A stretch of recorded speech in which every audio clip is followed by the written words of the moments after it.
כיפה תרצי יצאה לדרך עם מרק לסבתא החולה שלה. יצא, אולי תעשי סיבוב, אין לך מה לחפש שם. אני רק רוצה להביא לסבתא את המרק. בבקשה, תתני לי ללכת. רק? תביאי לה לך פרגיות, מה היא תינוקת? היא מוצאת שביל צדדי. חומקת מהזאב. סבתא, למה את כל כך שקטה פתאום? כי רק בשקט רואים באמת מי אני.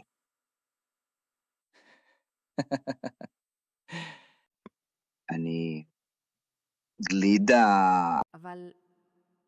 סבתא, חשבתי שאת רגישה ללקטוז? לב שלי הלקטוז אולי רגיש אליי. אני לא רגיש ולא מתרגש משום דבר. אני ארז איסקובה אחד והיחיד, ועכשיו הגיע הזמן לטרוף. בחיים. השואלים האמיתיים נראים כמו בני אדם.